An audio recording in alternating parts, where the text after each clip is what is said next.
Good afternoon. I'm Joe Calderoni, Senior Vice President for Communications here at Mount Sinai, South Nassau in Oceanside. Welcome back to one of our Facebook Live presentations. We've actually done 28 of these Facebook Live presentations during the pandemic. Luckily, hopefully, it seems as if we've really beginning to turn a corner with COVID-19. I have with me today, again, our two experts, Dr. Rob Sharma, our Chief Medical Officer, and Dr. Erin Glatt, Chief of Infectious Diseases, who's also the Chairman of our Department of Medicine. Welcome back again, gentlemen. Dr. Sharma, let me start with you. It does seem as if we're turning a corner. I've been watching, as we all watch every day, the number of COVID patients that we have in-house. It's been consistently below 20 for the last week or more, I believe. I think today we were at 13, if I read the report correctly.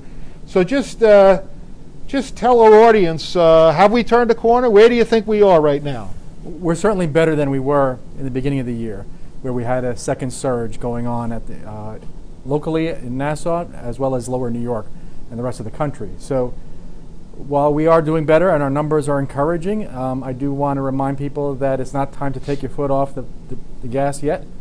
We have to continue doing all the things that got us to this point, which is continue to wear masks. For those people who are waiting to get vaccinated, there are plenty of opportunities to get vaccinated. Please do so. And continue to protect yourselves and your families and neighbors, because as we saw what happened in India, they were doing well for quite a long time. It doesn't take much with this infection for it to just turn completely 180 degrees. And so be vigilant, be smart, be safe. And that can happen quickly. Yes, it can. All right, Dr. Glatt, let's talk about the mask issue for a moment. The CDC did relax the rules on mask wearing. We're seeing Mayor de Blasio's talking about New York City opening up for July 1st, and restrictions in general seem to be relaxing. Tell us about the rationale behind the new mask rules that we saw come down this week from the CDC. Sure, so that's a very important point. People have to realize that it isn't somebody deciding, oh, I think today we'll do this, I think we'll do this, just to open up or to close. These are all scientifically based decisions that look at the data, which is constantly changing, look at the way spread is occurring at that point for that place, look at the vaccination rate. That is the critical factor. The fact that people have gotten vaccinated to the extent that they have, and we need more to get vaccinated, that is driving this return to normalcy. We've all been waiting for over a year to get back to normal. We are seeing that occur right now.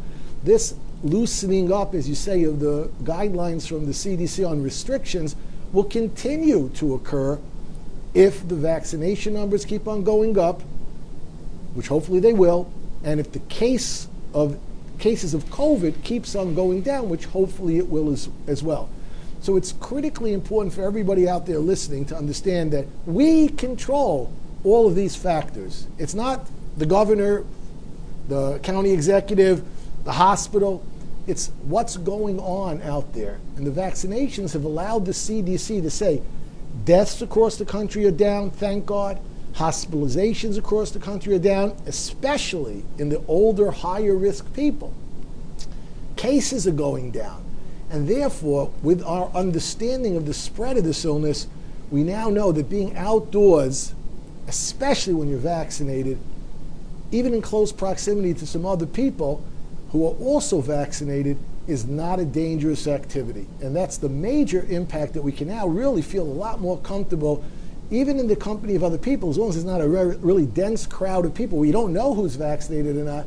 It's acceptable to go outside without the masks on.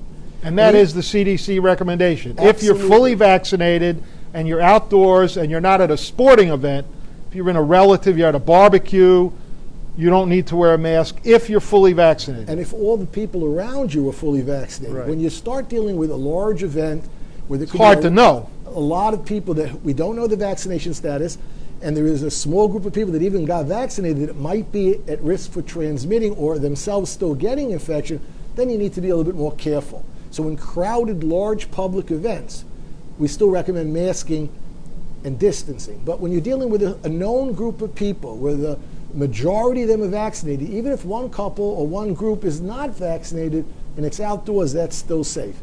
Even indoors, when you're dealing with vaccinated people for certain, it's safe to take off the masks and be near each other like we used to be.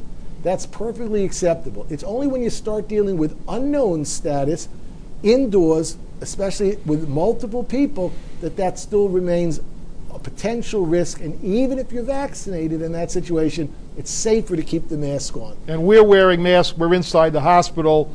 That's our rule inside the hospital still. That's different. Even though we are all vaccinated. Right, we all are. And if this was a private setting, we're having a cup of coffee at one of our houses, then we could take off the mask. But these guidelines are not for hospitals at this point in time, because we want to make sure that everybody out there knows that we are unbelievably safe for you. When you come into the hospital, you get taken care of, you're not going to get sick from us. And we want to make sure that we don't potentially transmit anything to any patient or any staff member coming into our hospital. Very good. Dr. Sharma, you talked about not taking our foot off the gas. I think this pertains particularly to the vaccine program. Can you just summarize for our audience what we've been doing as a hospital, how many people we vaccinated so far? Absolutely. So beginning in the middle of December, we started receiving vaccine as the vaccine rollout occurred in the United States.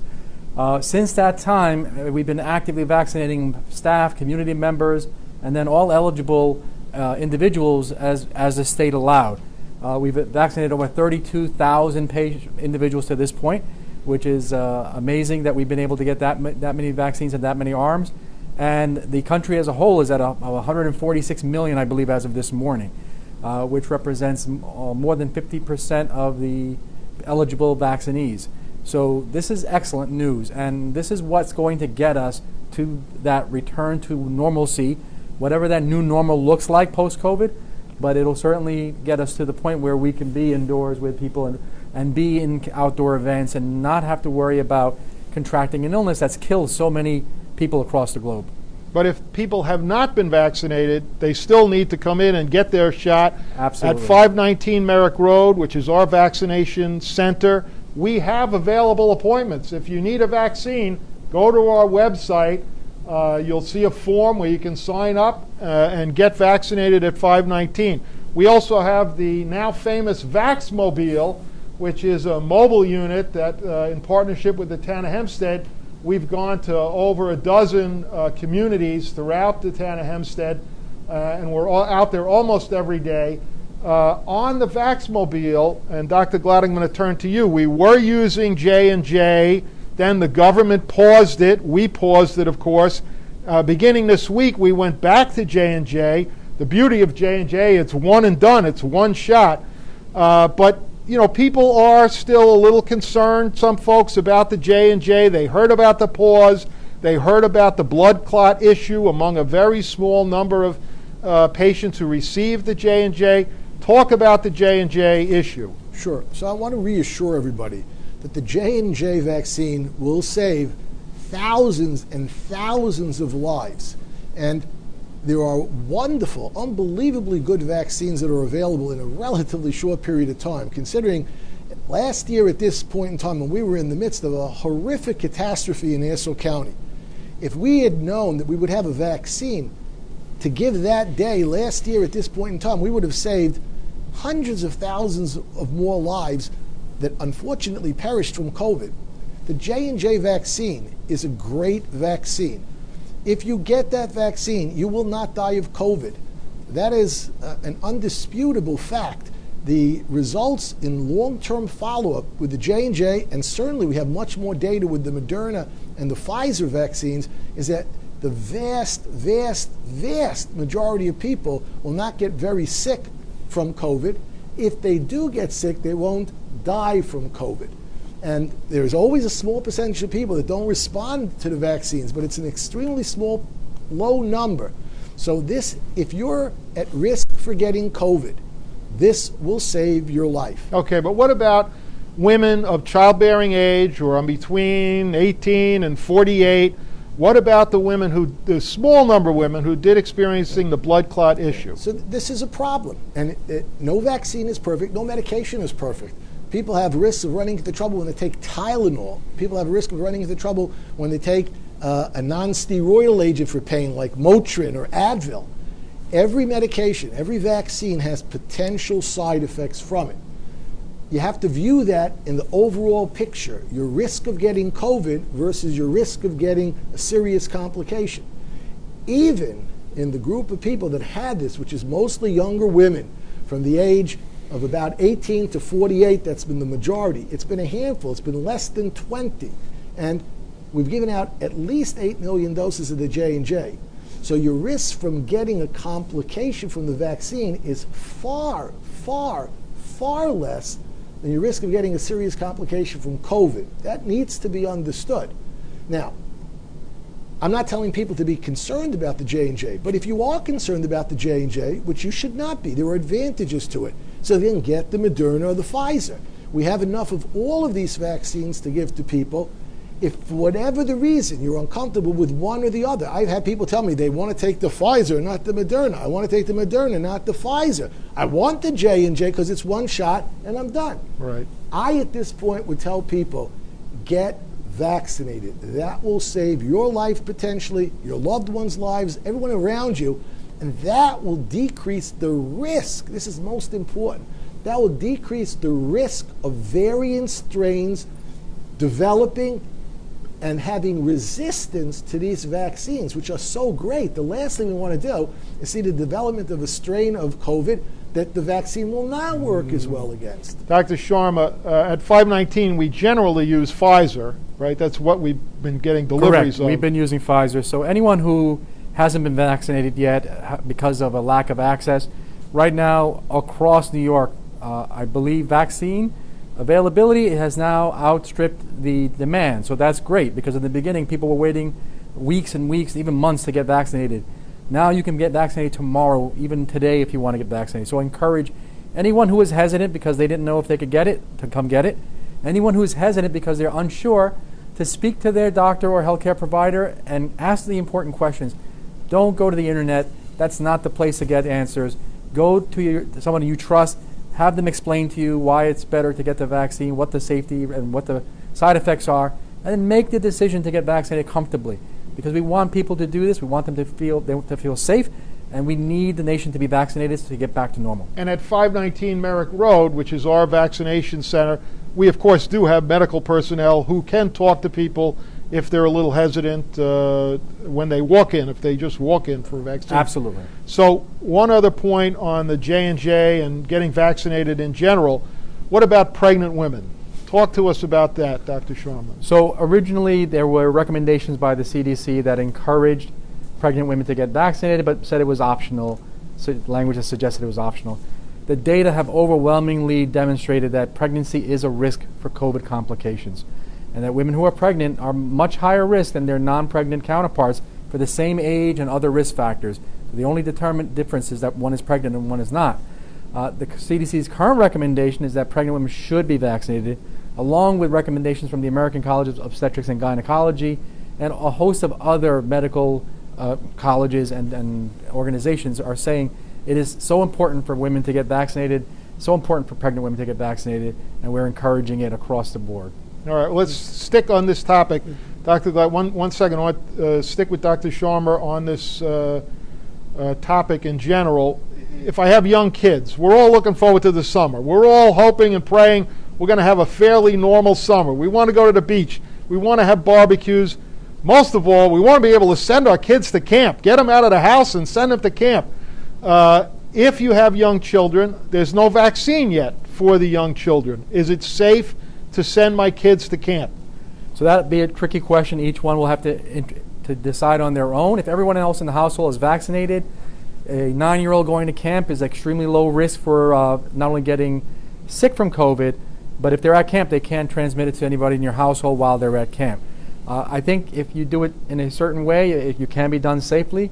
The good news is we anticipate the FDA within a matter of sometime in May will announce that they'll extend Pfizer down to age 12.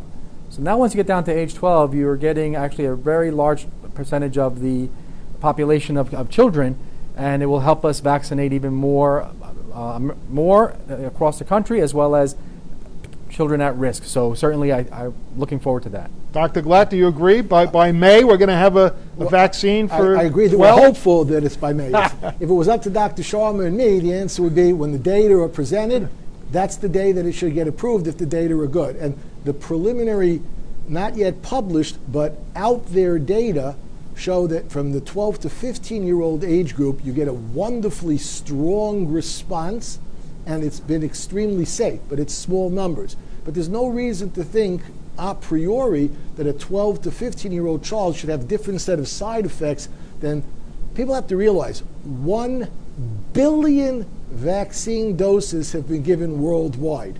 That's not a misprint. 1 billion That's with a vaccine B. doses. It's with a B, So billion. people who have been hesitant because they say, well, let's see what happens. Well, I don't know how many more billions of people you're going to have to see get vaccinated. And to follow up on the pregnancy, because this is such an important question, the New England Journal of Medicine, one of the premier medical journals, published this week an article showing that there was absolutely no difference in the outcomes between 35,000 vaccinated pregnant women and the expectation from historical controls for years and years and years.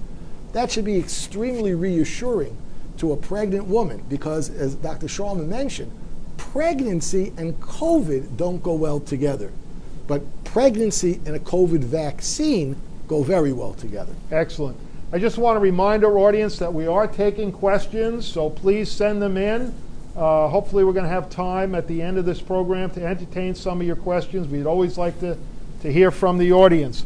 So, Dr. Sharma, let me come back to you. Do you think we're going to reach, in our region, on Long Island, New York City metro region, are we going to get to herd immunity? So the concept of herd immunity is a little bit of a vague one. There's no magic number with relation to COVID, so the number is a moving target to some extent. What we're looking to do is vaccinate enough of the population that it's very hard for this disease to spread. If we can get to that point, and we can, if we can vaccinate upwards of 90%, we know that we can get to that point. The challenge is until we can vaccinate all children, it's going to be very hard for us to get to 90%. So what our goal should be to get every eligible individual vaccinated as soon as possible, and that will help us get back to normalcy as soon as possible. So we're at about 50% nationwide? Or is that, I would say that at least one shot? At least one shot, over 50% Right. at this point. But we got a ways to go. That's not herd immunity, No, right? no, not yet. Okay, all right. Any questions that we want to entertain yet? No?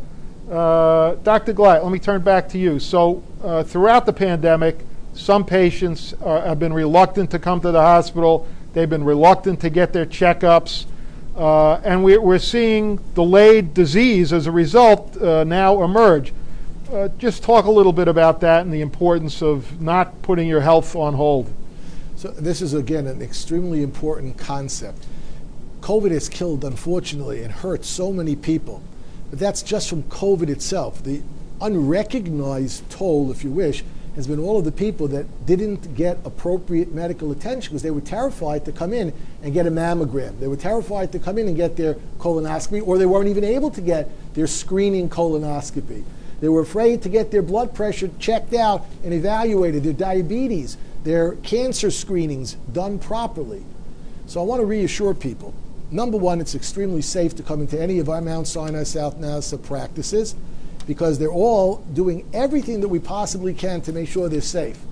But the best way that you can protect yourself is to get vaccinated. Vaccinated people, just again a study published this week, people who are at the highest risk, people above the age of 65, people above the age of 75, who are high risk, people with underlying medical problems, the vaccines work phenomenal for them to prevent serious infection, and even those rare people that get serious infection, they don't need to be hospitalized, and even the rare person that needs to be hospitalized doesn't die from COVID. So if you're nervous about coming to a hospital, you shouldn't be, but get vaccinated, and then the likelihood of a problem related to COVID is minuscule, and you'll get better health, you'll get your family and you will be much better off by coming to seek medical care. Dr. Sharma, one of the bright spots, if you can call it that, throughout the pandemic here at Mount Sinai South Nassau, we have been doing infusions, antibody infusions. Are we still doing that? Yes, we are. And one of the other bright spots is that because of the mass vaccination programs, we're seeing a sharp drop-off in patients who require the infusions. So we're still doing the infusions, and we're happy to provide that service for any patient that needs it and meets criteria. But we're happy to see the numbers dwindle, because it is a sign that the infection rate is dropping, as we saw across the country. And again, that infusion treatment was for patients to keep them out of the hospital. Correct. So this is somebody who has COVID, meets criteria for being high risk. There's age, weight, and comorbidity criteria. And then we give them 2 different monoclonal antibody infusions, similar to what President Trump got when he was sick. And it actually, early on in the state of COVID, it prevents severe disease. What we've seen is it's been effective at keeping people out of the hospital, and many patients report feeling better within a day or 2 of the treatment. So we are still doing it, and if someone out there is just getting COVID and feeling the effects, they should seek us out. They should certainly reach out, certainly have their doctor call us, and we can certainly arrange for the infusion if it's appropriate for them. All right, let me stay with you, Dr. Sharma. We've heard we might need a booster shot. How long does the vaccine work? We're all delighted to have the vaccine, but some of us got it in the hospital staff back in December. So is it 6 months? Are we going to see a booster? Is there a booster? So the original data that came out of this from the CDC looked at a 3-month period where the vaccine was effective. They're now suggesting that that's actually 6 months. And as I imagine, as time passes, they'll see that the vaccine is effective longer than they anticipated, because this is the first time we've given these vaccines. We don't have any historical data. But SARS-CoV-2, which is the causative agent of COVID, is related to SARS-CoV-1, which caused MERS. If you remember, Middle Eastern respiratory virus. SARS, right. And the experience with that was that it was people who got infected had antibodies for at least 3 years.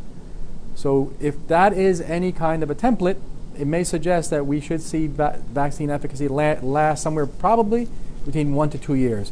We'll learn more as time passes, but when do you think we'll really know if we need a booster? Again, I think within 1 to 2 years we'll find out. So we started vaccinations in December. I think by the end of this year we'll have a better understanding of how long the vaccine's effects Is Big Pharma working on a booster? Are they? I think the booster is largely. Go ahead. So I would add to the excellent statements that Dr. Sharma made, that we have studies that we're following. The larger population starts really from December when the vaccine was rolled out, but the studies are several months ahead of us. So we have hard study data that will precede the larger population experience. The large study data, which is tens and tens of thousands of people, has not shown a significant drop-off and has not shown a need for additional booster shots at this point in time. The population studies, which will be phenomenally larger, will be able to verify or reconfirm that that's true. Anybody who tells you right now that there will definitely need to be a booster or that there definitely will not need to be a booster is conjecture, pure conjecture. We need to see what happens. And this will also depend upon what happens with the variant strains. To me, the number one public health issue right now, after getting everybody vaccinated, is are there going to be new strains developing? They just have the India strain, for example, the B1617 strain. You have the P1 strain. You have other strains that the questions will need to be answered. Are these still going to be purely 100% protected by vaccination? We hope and we think that there will still be tremendous benefit from the original vaccines. So far, vaccines. the New York strain, the vaccine has been very effective. Very effective. And all the strains, the United Kingdom strain, the UK strain, and many of the other strains that have been developed, the California strain, there are numerous strains. So all of them right now look that they're well protected by the vaccine, but time will tell. All right, I want to get to some questions from our audience. Actually, the question about the booster shot was from one of our audience members. Thank you. This is from an audience member on Facebook. My kid is in college out of state. Can he receive the second dose back here in New York? Dr. Sharma. So the answer is yes. It is challenging to do second dose for we didn't supply the first dose, but the short answer is yes. So it's possible, and They if just you have have to- trouble, call us and we'll try to help you. Absolutely. All right, Dr. Glatt, lightning round. Here we go. I'd like to go to an outdoor sports game. Doesn't say Mets, Yankees, doesn't say here. Do I have to wear my mask if I go to a stadium? So if you're outdoors and you're not next to a lot of people that you don't know, you don't need to wear your mask. If you're in a crowded section of the ring or of the arena, so then in that situation, we do recommend that you wear a mask still at that point in time. But if you're sitting in the bleachers all by yourself, so then not a reason to go and wear a mask. Dr. Sharma, we are all looking forward to the summer. We're looking forward to normalcy. Part of that is travel. So can I go out of the country? Am I allowed to go out of the country? Are people from Europe and Asia allowed to come here? What are the restrictions? So just this morning, Europe announced that they were going to allow vaccinated Americans to go to Europe. And so we're seeing that the vaccine status is starting to play a role in travel. And I do think that we will see more and more of those conditions being applied to soften and ease some of these restrictions that we're seeing in place now. So vaccine status will play a role. And I think from a perspective of the individual, if you're vaccinated, it's much safer for you to travel than if you're unvaccinated. And that's for sure. This is a question from our audience, Dr. Glatt. If I do travel, if I go out of the country and I come back, do I have to quarantine still when I come back? So if you're vaccinated, the answer is no. If you're not vaccinated, so then you have significant potential risk, and there are protocols in place as to what you should do. It will depend where you went, what type of travel it was, what country did you go to if it was a foreign country, what is the incidence of COVID there. So there are many, many factors. Regardless of all of that, if you're vaccinated, the CDC also just came out and said that vaccinated people, fully vaccinated means at least 2 weeks from the last dose that you're supposed to get. If you're fully vaccinated, you do not need to quarantine. What you should do in that situation is self-assess. Check yourself for the next 14 days. Do I have loss of taste? Do I have loss of smell? Do I not feel well? Do I have a fever sensation? If you have any of those, then you should see your doctor, even if you're vaccinated, or at least call your physician and say, what should I do?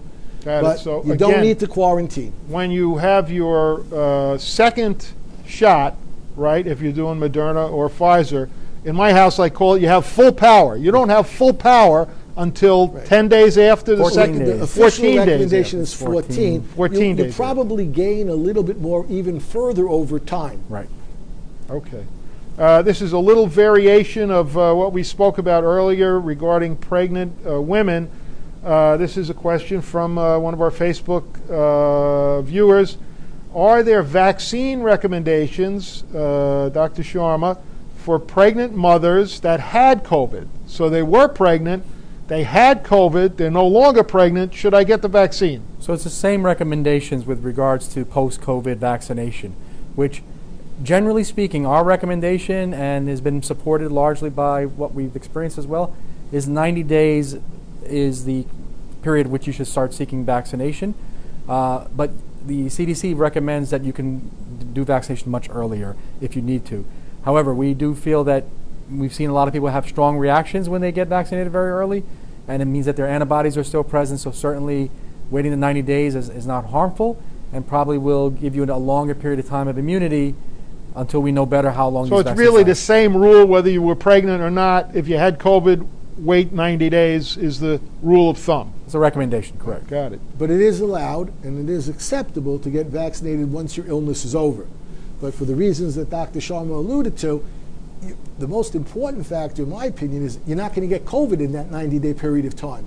It's extremely unusual. I think there's one case report of a person getting a second episode of COVID within 90 days. So that's the main reason why you don't need to get vaccinated within the first 90 days. All right, Dr. Glatt, are there any new vaccines or new treatments on the horizon? Yes, it's actually a very exciting point in time. There are several new vaccines that will hopefully be seeking EUA, emergency use authorization approval, over the summer, over the upcoming months, that will add to our armamentarium. Now, we need to get everybody in the world vaccinated, so we need to have lots of vaccine, and the more the barrier. It can't hurt to have additional good vaccines available. That's from a vaccine point of view. And there'll be different shots that Moderna is working on to pick up some of these variant strains. So that's in addition.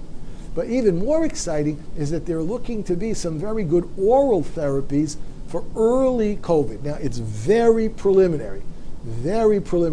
But 1 year into this epidemic, we do not have great treatments for COVID. We do an awful lot better than we did last year. The mortality, heaven forbid, if somebody gets sick, is much better now than it was last year. Much less likely for a person to die. But I think I remember hearing you say it was 20% during the height of last spring, and now we're down to about 10%. So those are good rough numbers. It depends on a lot of factors, but I think it's very comfortable to say that in general, the mortality rate has been halved. So that's a good number to use. If we had better earlier therapies that we could give to outpatients, such as the monoclonal antibody, which is a great therapy, I think, it's still not fully proven, and it's more cumbersome because you have to come in and get an infusion. If we could say, listen, take this pill, you have COVID, it's a safe pill, we don't know that. It's a good pill, we don't know that. But there are very promising oral therapies that may prevent serious infection. I know you read all the literature, so you're kind of the future, is looking at the future. We hope that comes to be. Dr. Sharma, any closing thoughts? We're going to wrap it up. I think we've just a few more questions. Encouraging everyone to get vaccinated. I saw an article today where adult children were withholding grandchildren from their parents because they wanted them to get vaccinated, to encourage them. So people are doing whatever they can. And I would ask anyone out there who's vaccinated, who knows somebody who's hesitant, if they could get 2 people who are hesitant to get vaccinated, we'll give them that challenge, and hopefully we can get everyone with a shot in their arm. Let me ask you one thing to close with. We're in the 14th month of the pandemic. Our staff, we all know, has been doing a terrific job, tirelessly working every day. Do you worry about our staff? Are they getting PTSD? What are we doing for them? I constantly worry about our staff. Luckily, the numbers have come down. So no one team is taking the brunt of it as they were just a few weeks ago. We had one team that was really taking the brunt of it. And now we're floating them to other areas of the hospital so they can get a respite from COVID. You can imagine working if people are uncomfortable wearing surgical masks at the grocery store, wearing an N95, fluid shields, and a gown all day, every day. It's exhausting. So I do worry about our staff. We're doing what we can. And fortunately, we have an extremely dedicated, committed, and resilient staff. And they are holding their own. And of course, we're seeing far fewer COVID patients in the hospital. And what the community can do is they can keep doing all the safety measures to keep the numbers low so that our staff sacrifices won't be in vain. That's terrific. That's a great way to end. Thank you to our Facebook audience for joining us once again, and stay tuned for further updates.